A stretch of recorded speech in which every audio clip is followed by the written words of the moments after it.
പ്രേക്ഷകരുണ്ടാവും.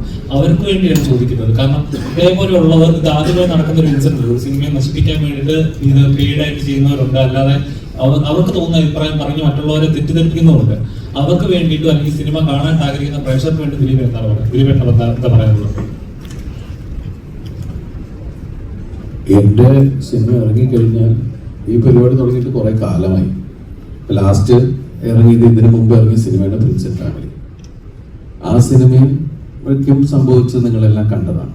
പക്ഷെ ആ സിനിമ കണ്ട ആളുകളാണ് അവർക്കെതിരെ ഭയങ്കരമായിട്ട് രോഷാകുലരാവുകയും ഈ സിനിമയെ മോശമാക്കുന്നതിനെതിരെ പ്രതികരിച്ച് നമ്മളാരുമല്ല, പ്രേക്ഷകരാണ് പ്രതികരിച്ചത്.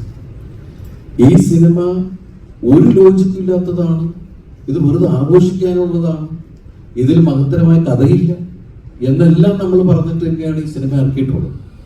പിന്നെ അതിന്റെ റിവ്യൂ പറഞ്ഞത് ഭയങ്കര അതിന്റെ എനിക്ക് മനസ്സിലാവുന്നത്. പക്ഷെ അങ്ങനെ പറഞ്ഞാലാണ് അവർക്ക് പൈസ ഇട്ടുള്ളൂ. അത് കാണാൻ അവർക്ക് എത്ര ആളുകൾ അതിനെ ഉണ്ടാവും, അതിന് അവർക്ക് ഓരോ ക്ലിക്കിലും അവർക്ക് കിട്ടുന്നത് ഡോളേഴ്സാണ്.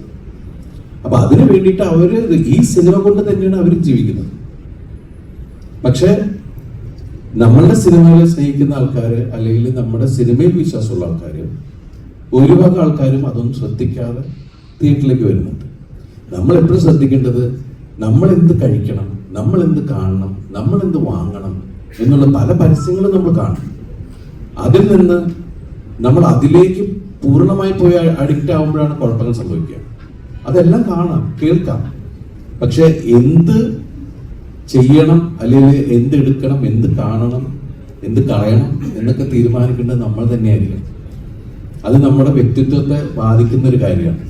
ഇല്ലെങ്കിൽ വേറെ ആൾ പറയുന്ന കേട്ട് പോയി കഴിഞ്ഞാൽ അവസാനം നമ്മൾ വെറുതെ ഒരു വെജിറ്റബിൾ ടൈപ്പ് പോകുന്ന ഒരാൾക്കാരായി മാറിപ്പോകും.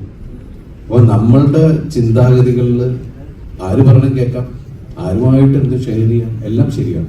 പക്ഷെ ഫൈനൽ ഡിസിഷൻ എന്ന് പറയുന്നത് നമ്മുടേതായിരിക്കണം എന്നുള്ളത്. ഇപ്പം ഞാൻ ഇതുവരെ റേറ്റിംഗ് നോക്കിയിട്ടോ ഒരു അഭിപ്രായം കേട്ടുള്ള, ഞാൻ ഒരാളുടെ സിനിമ കാണാൻ തീരുമാനിച്ചാൽ അതിന്റെ റേറ്റിംഗ് പോലും ഞാൻ നോക്കാറില്ല, അതിനെക്കുറിച്ചുള്ള റിവ്യൂ ഞാൻ കേൾക്കാറില്ല.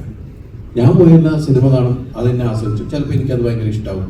ഇപ്പോൾ റിവ്യൂ കേട്ടിട്ട് ഒരുപാട് ആൾക്കാർ പറഞ്ഞിട്ട്, അയ്യോ ഞങ്ങൾ ഈ സിനിമ OTT വന്നപ്പോഴാണ് കണ്ടത്, ഞങ്ങൾക്ക് എത്ര മിസ്സായി എന്നറിയോ, തിയേറ്ററിൽ ഞങ്ങൾ ആ റിവ്യൂ വായിച്ചിട്ടാണ് ഞങ്ങൾ പോകാതിരുന്നത്. റിവ്യൂ പറയുന്ന ആൾക്കാർക്ക് അവരുടേതായ ഒരു അജണ്ട ഉണ്ടാവും. അത് എല്ലാ സിനിമകൾക്കും. ഇപ്പൊ നമ്മള് പല സിനിമകളും ഞാൻ അഭിനയിക്കാത്ത തന്നെ പല ആർട്ടിസ്റ്റുകളുടെ പല ഡയറക്ടേഴ്സിന്റെ സിനിമകളെ റിവ്യൂ പറഞ്ഞ് കൊന്നിട്ട് ഇതിന്റെ ഒരു സ്ട്രെസ്സും സ്ട്രെയിനും ഇല്ലേ. ഒരു സംവിധായകൻ അയാൾക്ക് തോന്നുന്ന, അയാള് കാണുന്ന അയാളുടെ സ്വപ്നം യാഥാർത്ഥ്യമാക്കാൻ ശ്രമിക്കുമ്പോൾ ഒരുപാട് ആളുകൾ അതിന്റെ കൂടെ നിന്ന് അത് സ്ക്രീനിലേക്ക് കൊണ്ടിരുന്നു. സത്യമാണ്, നമ്മൾ 150 രൂപ കൊടുക്കുമ്പോൾ ആ സിനിമ ഇഷ്ടമായോ ഇല്ലയെന്ന് തീരുമാനിക്കാനുള്ള ഇതൊക്കെ റൈറ്റ്സ് ഒക്കെ ഉണ്ട്. പക്ഷെ അത് അടിച്ചേൽപ്പിക്കുക എന്ന് പറയുമ്പോഴാണ് അതിൻ്റെ ഒരു സങ്കടം ഉണ്ടാവുക. അത് ഒരുപാട് പേരെ ബാധിക്കുന്നുണ്ട്, സർക്കാരിനെ ബാധിക്കുന്നുണ്ട്. എന്തിനാണ് ഒരു സിനിമാ തിയേറ്ററിലേക്ക് ഒരു സിനിമ നന്നായാൽ ആ സിനിമാ തിയേറ്ററിലേക്ക് ആളുകളെ കണ്ടുവന്ന ഓട്ടോറിക്ഷക്കാരന് വരെ അതിന് ഗുണം കിട്ടുന്നില്ലേ, തൊട്ടടുത്തുള്ള ചായക്കടയിലെ ആൾക്ക് ഗുണം കിട്ടുന്നില്ലേ. എത്രയോ ആൾക്കാരുടെ ഗുണങ്ങളെയാണ് ഒരു റിവ്യൂവിന്റെ പേരിൽ ഒരു സിനിമ പരാജയപ്പെട്ടു പോയിട്ടുണ്ടെങ്കിൽ ആ സിനിമയ്ക്ക് റിവ്യൂ ഭയങ്കര പോഷായിട്ടാണ്, അത് ഞങ്ങൾ പോയില്ല എന്ന് പറയുമ്പോൾ എന്താണെന്ന് വെച്ചിട്ടുണ്ടെങ്കിൽ ആ സിനിമയ്ക്ക് കളക്ഷൻ കുറയുന്നു, ആ സിനിമ തിയേറ്ററിൽ നിന്ന് പോകുന്നു. അപ്പൊ എത്ര സ്ഥലത്തേക്ക് പോകേണ്ട കാര്യങ്ങളെയാണ് ഇല്ലാണ്ടാക്കുന്നത്. അത് നമ്മൾ എന്തിനാ അങ്ങനെ ഇത്ര നെഗറ്റീവായിട്ട് ചെയ്യുന്നു? വ്യക്തിഹത്യയാണല്ലോ നടന്നുകൊണ്ടിരിക്കുന്നത്. ക്രിറ്റിസിസം നമുക്ക് കണ്ടാൽ മനസ്സിലാവും, ഇത് അതല്ലല്ലോ.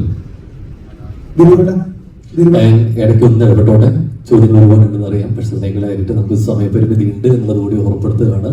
സോ ഏറ്റവും അവസാനത്തെ ചോദ്യമായിരിക്കും എന്നുള്ളത് ഉറപ്പെടുത്തിക്കൊണ്ട്